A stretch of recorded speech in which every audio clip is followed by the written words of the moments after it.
ယူဒကညီကိုတွေထဲမှာရှေ့ဆုံးကနေခြိတက်ရတဲ့သူဖြစ်တယ်ဣသရေလလူတွေတောထဲမှာလဲတဲ့အချိန်မှာဆိုရင်ဖခင်ကဘယ်သူရှေ့ဆုံးကထွက်ခိုင်းလဲဆိုတော့ယူဒကိုအရင်ဆုံးရှေ့ကနေသွားခိုင်းတယ် Judah shall go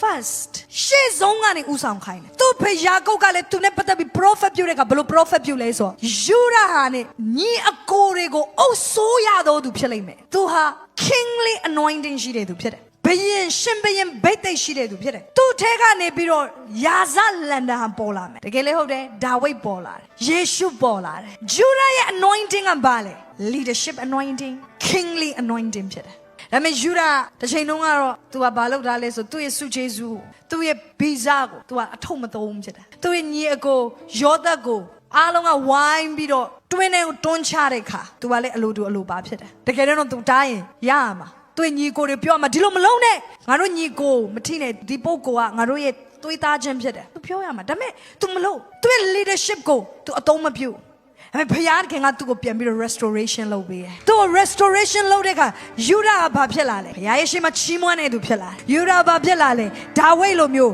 ညီကိုတွေကိုတာဝန်ယူတဲ့သူဖြစ်လာဂေါလိယကလာပြီးတော့တိုင်းပြည်ကိုစိန်ခေါ်တဲ့အခါမှာဒါဝိဒ်ကငါအားလုံးရဲ့ကိုစားသွားပြီးတော့တိုက်မယ်သူ့ရဲ့အသက်ကိုဗราဏမထားဘဲနဲ့သူ့ရဲ့အသက်ကိုစွန့်စားပြီးတော့ညီကိုတွေလုံခြုံဖို့ရန်အတွက် selflessness ဆိုတဲ့ကိုကြိုးကိုစွန့်ပြီးတော့လှုပ်ဆောင်တဲ့သူတယောက်ဖြစ်လာတယ် leader ဆိုတာကကိုကြိုးစွန့်တဲ့သူတွေဖြစ်တယ် leader ဆိုတာကအများရဲ့အကျိုးအတွက်မိမိရဲ့အကျိုးကိုစွန့်ပြီးတော့မတ်တရက်တဲ့သူဖြစ်တယ်သူ့ရဲ့ divine quality ပြန်ပြီးတော့ restoration လုပ်ပေးခြင်းခံရတယ်အဲ့ဒီခါမှာ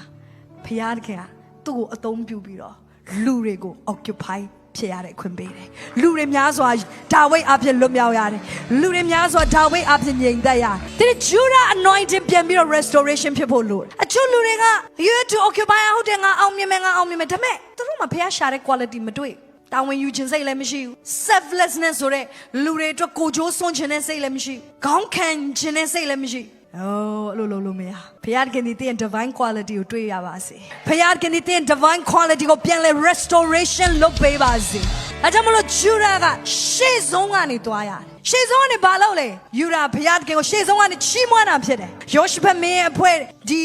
မောဘရဲ့အာမုန်ရဲ့အေဒုံရဲ့ဆိုရန်သူ၃မျိုးကလာပြီးတော့ဣသရေလပြည်ကိုဝိုင်းတဲ့အခါမှာရှေ့ဆုံးကနေချီတက်တာယူဒတွေဖြစ်တယ်ဘုရားခင်ကိုချီးမွမ်းဖို့ရန်အတွက်အဲ့ဒီမှာရှေ့ဆုံးကနေသွားတာလေဝိတွေဖြစ်တယ်ဘုရားခင်ကိုးကွယ်ဖို့ရန်အတွက်ဗြိဉ္ဉ်သက်တာကိုထမ်းဖို့ရန်အတွက်ဒီနေ့ကျွန်မတို့အားပေးခြင်းနဲ့ဘုရားခင်ကသင် divine quality ကိုရှာနေတယ်ဘုရားခင်ကသင်ကိုပေးထားတဲ့ဒီထူးခြားစွာသင်ကိုဖန်ဆင်းထားတဲ့သင်ရဲ့ခေါ်ခြင်းသင်ရဲ့ဆုကျေးဇူးသင်ရဲ့အရေးချင်းဘုရားခင်ရှာနေတယ်မပြောက်သွားပါစေနဲ့ဒီနေရာမှာလာတဲ့ခါသင်မဲရောက်လာလို့မရအောင်သင်ခေါ်ခြင်းမှာအတူပါလာဖို့လိုတယ်ဒီနေရာကိုလာတဲ့ခါသင်မဲလာလို့မရအောင်သင်ဆုကျေးဇူးတွေယူလာဖို့လိုတယ်လောကတွေကိုသွားတဲ့ခါမှာသင်မဲသွားလို့မရအောင်ဘုရားခင်ခေါ်ခြင်းနဲ့အတူတူသွားဖို့ရန်အတွက်ဖြစ်တယ်မောရှေကိုဘုရားခင် restoration လုပ်ပေးတယ်လို့သင်ကိုဘုရားခင် restoration လုပ်ပေးပါစေ